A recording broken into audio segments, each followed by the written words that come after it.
करत असताना हसन मुश्रीफ गृहमंत्री झाले असते असा उल्लेख आढळतो आणि त्यांचा धर्म यामध्ये अडवाला असं संजय राऊतांचं मत. पुस्तक लिहित असताना आपण आपल्या भूमिकेतून तिथं लिहित असतो. उद्या जाऊन मी एखादं पुस्तक लिहिलं तर मला काय वाटतं असं मी त्या पुस्तकात लिहित असतो.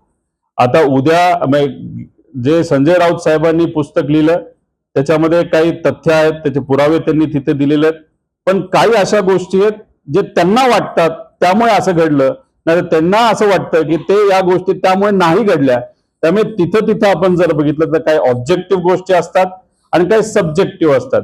सब्जेक्टिव्ह म्हणजे व्यक्तीला काय वाटतं याच्यावर काही गोष्टी लिहिल्या जातात आणि हा जो विषय आहे ते संजय राऊत साहेबांना काय वाटतं हे तिथं त्यांनी लिहिलेलं आहे. त्यामुळे त्याला पुरावे असतील असं मला तरी त्या ठिकाणी वाटत नाही. क्रीडा होता त्या पार्श्वभूमीवर काल तटकरेंनी गोगावल यांची रुमाल हातात घेऊन एक नक्कल केली व्यासपीठावर आणि त्यांच्या मुलीने आता एक स्टेटस ठेवलेलं आहे की तुम्हाला नॅपकिनची ताकद आम्ही तुम्हाला दाखवू. दुसऱ्या बाजूला दादा ह्याच संदर्भात दादांनी वक्तव्य केले की हे सगळे अधिकार आता मुख्यमंत्र्यांनी हातात घेतलेले, त्यामुळे आमच्या हातात रायगडच्या पालकमंत्री पदाबाबत काही राहिलेलं नाही असं बघताय दादांच्या वक्तव्यात. रायगडच्या पालकमंत्रीचा विषय काय सुटेल असं वाटत नाही. नाशिकचा सुद्धा सुटेल असं वाटत नाही. याच्यामध्ये वाद होत राहतील, एकामेकाच्या विरोधात तिथं बोललं जाईल, पण ह्या सगळ्या गोष्टींमध्ये म्हणजे या राजकारणामध्ये होतच एवढं की पालकमंत्री नसल्यामुळे त्या जिल्ह्याला खूप मोठी अडचण तिथे येत असते आणि तसं बघितलं तर रायगडला नाशिकला ती अडचण आता जाणवायला लागलेली आहे. पण हे सर्व जे नेते आहेत ते आपापसात लढत बसलेले आहेत आणि मुख्यमंत्र्याला जो तो अधिकार तिथं असेल तर मुख्यमंत्री साहेब त्या बाबतीत का निर्णय घेत नाहीत हे खरं तर मला शंकाच आहे. कदाचित दोन मित्र पक्षामध्ये वाद हा चालू राहावा असं कदाचित मुख्यमंत्री साहेबांना वाटत असावं, म्हणून त्या बाबतीत ते अधिकार असताना सुद्धा निर्णय घेत नाहीत एवढंच आपल्याला त्या ठिकाणी म्हणावं लागेल. आणि नाशिकच्या बाबतीत बोलायचं झालं तर लवकरच 2026-27 मध्ये तिथं धार्मिक खूप मोठा कार्यक्रम तिथं होणार आहे आणि तो कार्यक्रम तिथं होत असताना म्हणजे आपल्या ह्याचा कुंभमेळा होत असल्यामुळे तिथं 7-7.5 हजार कोटी रुपये हे सरकारकडनं खर्चले जाणार आहेत. त्यामुळे तिथं पालकमंत्री पद हा बीजेपीचा नाही तर शिवसेनेचा देण्यापेक्षा मुख्यमंत्र्यांनीच अप्रत्यक्षपणे ती जबाबदारी त्या ठिकाणी घेतली असं आपल्याला म्हणावं लागेल. त्यामुळे ह्या दोन जिल्ह्याचे वाद संपतील एवढं ते मला त्या ठिकाणी वाटत नाही. 2029च्या इलेक्शनच्या आधी मात्र ते संपवावे लागतील असं मात्र आहे. अजून 3-3.5 वर्ष आहे, बघू पुढे जाऊन काय होतंय. गोकुळ ही एक संस्था अतिशय महत्वाची संस्था आहे, शेतकऱ्यांची संस्था आहे. इलेक्शन लढत असताना कुठल्याही पक्षाच्या चिन्हावरती इलेक्शन लढलं गेलं नव्हतं. जे काय त्यावेळेस ठरलं होतं ते लोकांपर्यंत पोहोचलं होतं. लोकांना त्या गोष्टी समजल्या, कळल्या.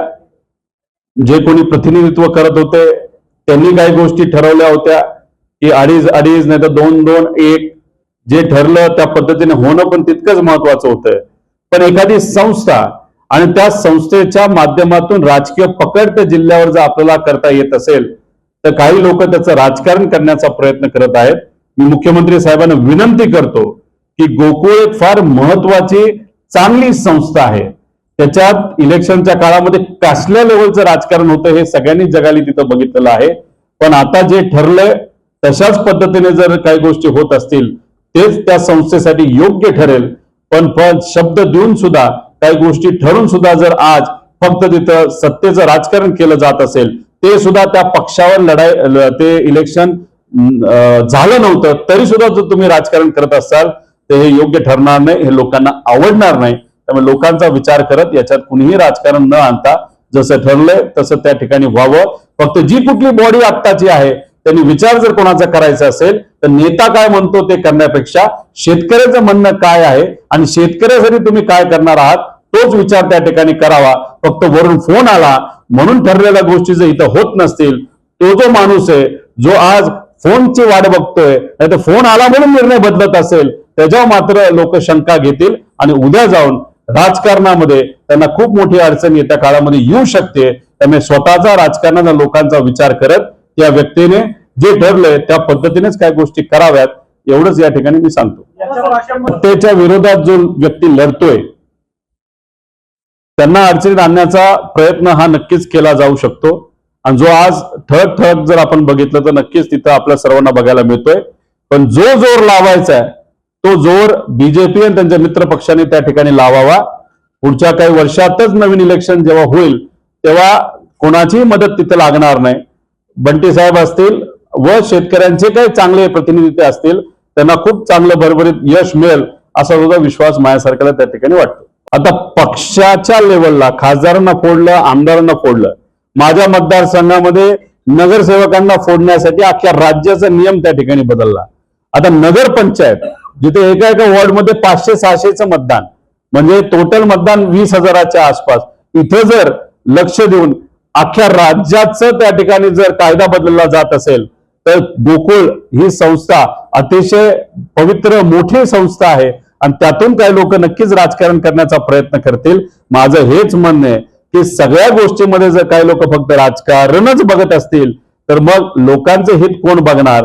आणि आज या राज्यामध्ये आपण जर बघितलं तर जी काय आजची परिस्थिती आहे, राजकारण जास्त आणि समाजकारण कमी आणि लोकांचं हित कमी आणि पक्ष फोडणं जास्त, नेते फोडणं जास्त, हेच मात्र त्या ठिकाणी आपल्या सगळ्यांना बघायला मिळतं. एकतर लोकांना मदत करणं फार महत्वाचं आहे. आता अवकाळी पाऊस सुरू झालेला आहे आणि तो पाऊस सुद्धा आपण जर बघितलं तर खूप मोठ्या प्रमाणात होतोय. यंदाचा मान्सून सुद्धा चांगला राहणार आहे. त्यामुळे कधी कधी पाऊस न होणं हे नुकसानदायक असतं. पाऊस चांगला होत असेल तर स्वागतच केलं पाहिजे, पण जास्त पाऊस होत असेल तरी शेतकऱ्यासाठी ते नुकसान करण्यासारखा विषय आहे. त्यामुळे सरकारला या बाबतीत लक्ष देण्याची जरूरत आहे. पण सरकार अजूनपर्यंत त्या बाबतीत तरी सिरियस काही दिसत नाही. कुठेही त्यांनी आदेश दिलेले नाहीत. कारण आम्ही जेव्हा तहसीलदारला फोन करतो, कलेक्टरना सांगतो, ते फक्त हो हो म्हणतात आणि एवढंच म्हणतात की आम्हाला अजून काही आदेश आलेले नाहीत. त्यामुळे गोकुळ सारख्या संस्थेमध्ये राजकारण करण्यापेक्षा या महाराष्ट्रामध्ये जे काही नुकसान शेतकऱ्यांचं कष्ट करायचं झालंय त्याच्याकडे जर लक्ष हे नेत्यांनी त्या ठिकाणी सत्तेत असणाऱ्या नेत्यांनी दिलं तर त्याचा फायदा हा गरीब शेतकऱ्याला होईल असं मला तरी वाटतं. फोडाफोडी सुरू झाली असं म्हणायचं. आता पक्षाच्या लेवलला खासदारांना फोडलं, आमदारांना फोडलं, माझ्या मतदारसंघामध्ये नगरसेवकांना फोडण्यासाठी अख्ख्या राज्याचा नियम त्या ठिकाणी बदलला. आता नगर पंचायत जिथे एका वॉर्डमध्ये 500-600चं मतदान म्हणजे टोटल मतदान 20,000च्या आसपास, इथं जर लक्ष देऊन अख्ख्या राज्याचं त्या ठिकाणी जर कायदा बदलला जात असेल तर गोकुळ ही संस्था अतिशय पवित्र मोठी संस्था आहे आणि त्यातून काही लोक नक्कीच राजकारण करण्याचा प्रयत्न करतील. माझं हेच म्हणणं आहे की सगळ्या गोष्टीमध्ये जर काही लोक फक्त राजकारणच बघत असतील तर मग लोकांचं हित कोण बघणार. आणि आज या राज्यामध्ये आपण जर बघितलं तर जी काय आजची परिस्थिती आहे, राजकारण जास्त आणि समाजकारण कमी आणि लोकांचं हित कमी आणि पक्ष फोडणं जास्त, नेते फोडणं जास्त, हेच मात्र त्या ठिकाणी आपल्या सगळ्यांना बघायला मिळतं. संजय राऊत राज्याचे कृषी मंत्री दिसत नाही, तुम्हाला मुंबईमध्ये वगैरे कुठे भेटतात? आता ते कुठंच दिसत नाही. जेव्हा टीव्हीवर दिसतात ते सुद्धा वादग्रस्त स्टेटमेंटच्या माध्यमातूनच दिसतात. त्यामुळे त्यांना कोणीतरी सांगितलं असावं टीव्ही समोर येऊ नका, आणि टीव्ही समोर फक्त येणं आणि बांधाव जाणं याच्यामध्ये फरक आहे. बांधाव ते जात नाहीत त्यामुळे ते आता कुठे दिसत नाहीत आणि टीव्ही समोर येऊ नका हे नेत्यांनी सांगितल्यामुळे आता टीव्ही समोर सुद्धा दिसत नाहीत. तर पूर्वी थोडंफार तरी टीव्हीवर दिसायचे, आता कुठेच तिथे दिसत नाहीत. त्यामुळे आता आम्ही नक्कीच अधिवेशन जेव्हा असतो तेव्हा त्याला शोधून काढू आणि त्यांनी जे काही पराक्रम केलेले आहेत न काम करून ते मात्र त्या ठिकाणी लोकांसमोर अधिवेशनामध्ये आणण्याचा प्रामाणिकपणे प्रयत्न करू.